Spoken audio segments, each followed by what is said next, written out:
Hello students, हमने अपने पिछले लेक्चर में पढ़ा था कॉम्बिनेशंस ऑफ रजिस्टर्स कि रजिस्टर्स को हम कैसे सर्किट के अंदर लगा सकते हैं।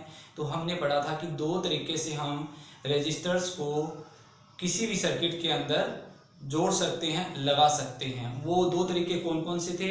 एक तो सीरीज कॉम्बिनेशन थी और दूसरी कौन सी थी? Parallel combination. आज के लेक्चर में हम पढ़ेंगे इन्हीं दो कॉम्बिनेशन के ऊपर बेस्ड कुछ न्यूमेरिकल्स जो आपकी एनसीईआरटी बुक के अंदर दिए हुए हैं। सबसे पहले जो न्यूमेरिकल है वो है पेज नंबर 213 के ऊपर फर्स्ट न्यूमेरिकल। क्या पूछा गया इस न्यूमेरिकल में? Draw a schematic diagram of a circuit. हमें क्या करना है? एक सर्किट डायग्राम बनाना है consisting of a battery of 3 cell, जिसके अंदर एक बैटरी है और उस बैटरी के अंदर 3 सेल है और उसकी कैपेसिटी क्या है? 2 वोल्ट की एक बैटरी है। बैटरी कितने सेल से मिलकर बनी हुई है? 3 सेल से बनी हुई है और वो 3 सेल कितने कितने वोल्ट के हैं? 2 वोल्ट के हैं। और साथ में ही इसके अंदर 3 रेजिस्टर लगे हुए हैं। जो पहला रेजिस्टर है वो है 5 ओम का, दूसरा है 8 ओम का और तीसरा है 12 ओम का रेजिस्टर। और साथ में इस सर्किट के अंदर एक प्लग की भी लगी हुई है। और ये सारी के सारी जो चीजें हैं ये लगी हुई है सीरीज कॉम्बिनेशन के अंदर। तो आइए फिर बनाते हैं हम एक सर्किट डायग्राम। सर्किट डायग्राम में हम सबसे पहले क्या बनाएंगे? एक बैटरी ड्रॉ करेंगे। तो बैटरी के अंदर कितने सेल है? 3। ये 1 सेल, सेकेंड और ये थर्ड, ये 3 सेल हो गए। और साथ में हमारे पास क्या है? प्लग की। क्या है? प्लग की। अब देखिए हमारे पास 3 सेल है। कितने सेल है? 3 सेल है। और ये तीनों कंबाइन होके क्या बना रहे हैं? एक बैटरी बना रहे हैं। तो बैटरी की कैपेसिटी क्या रहेगी? अगर एक सेल 2 वोल्ट का है तो 3 सेल कितने वोल्ट के हुए? 6 वोल्ट के। तो बैटरी हमारी कितने वोल्ट की रहेगी? 6 वोल्ट की। और साथ में ही इस सर्किट डायग्राम के अंदर हमें 3 रेजिस्टर जोड़ने हैं जो अलग अलग कैपेसिटी के हैं।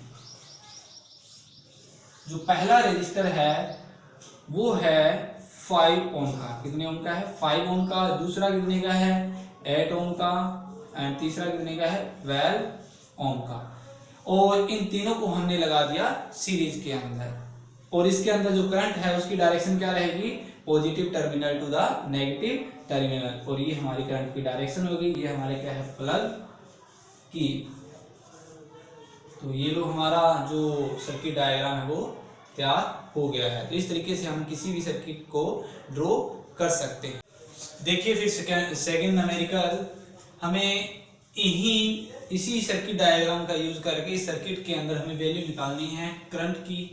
एक तो हमें करंट की वैल्यू फाइंड आउट करनी है और साथ में हमें पोटेंशियल डिफरेंस निकालना है रेजिस्टर थर्ड 12 ओम वाले के ऊपर।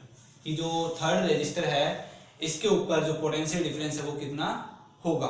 तो जैसा कि आप जानते हो सीरीज कॉम्बिनेशन के अंदर जो करंट है वो सेम रहती है सभी रेजिस्टर्स के अंदर, लेकिन जो पोटेंशियल डिफरेंस है वो डिवाइड हो जाता है। तो पहले हम क्या फाइंड आउट करेंगे?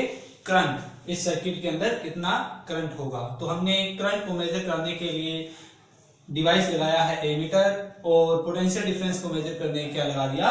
Volt meter.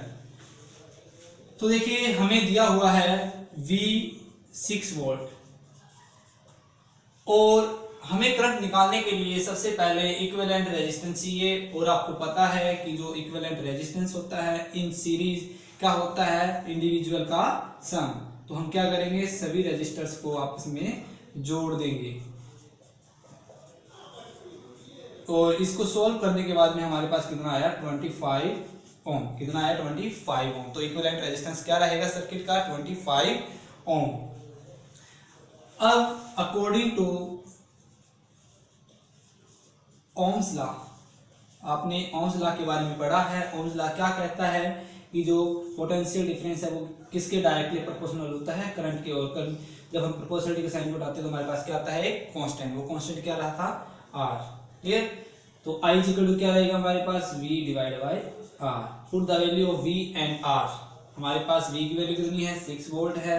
जो R है वो कितना है? 25 ओम। तो 6 डिवाइड बाय 25 ये वोल्ट ये ओम। जब हम इस फ्रैक्शन को सॉल्व करते हैं तो हमारे पास वैल्यू आएगी 0.24 एम्पियर। तो जो करंट रहेगा इस सर्किट के अंदर वो कितना रहेगा? 0.24 एम्पियर। क्लियर? अब हम क्या करेंगे?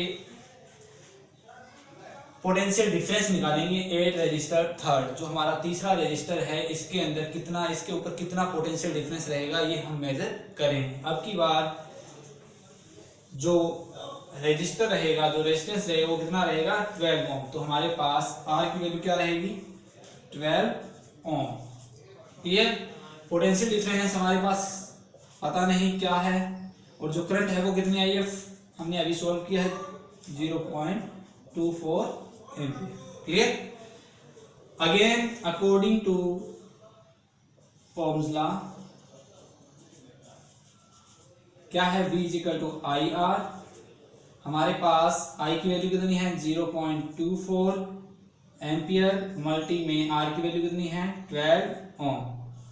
जब इस वैल्यू को हम सॉल्व करते हैं तो हमारे पास आएगा 2.88 वोल्ट। कितना आएगा 2.88 वोल्ट। तो जो पोटेंशियल डिफरेंस है, जो 12 ओम का रेजिस्टर है, इसके ऊपर जो पोटेंशियल डिफरेंस रहेगा वो कितना रहेगा 2.88 वोल्ट। क्लियर। इस तरीके से हम I और V की वैल्यू फाइंड आउट कर सकते हैं इन सीरीज। तो नेक्स्ट न्यूमेरिकल देखिए, just the equivalent resistance when the following are connected in parallel. हमें गिवन रेजिस्टेंस को पैरेलल में जोड़ना है और इक्विवेलेंट रेजिस्टेंस निकालना है। तो इक्विवेलेंट रेजिस्टेंस इन पैरेलल आप जानते हो क्या होता है 1/RP is equal to the 1/R1 plus 1/R2 plus 1/R3 and so on.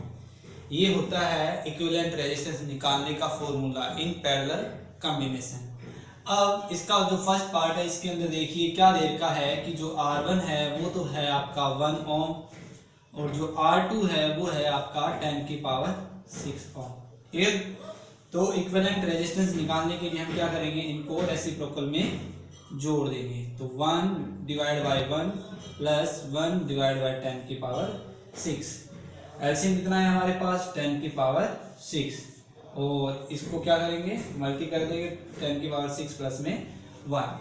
जो ये वैल्यू है ये बहुत ज़्यादा बड़ी है, वेरी लार्ज है, और इतनी बड़ी वैल्यू के अंदर अगर हम 1 ऐड करते हैं तो कोई इतना ज़्यादा फर्क नहीं पड़ता।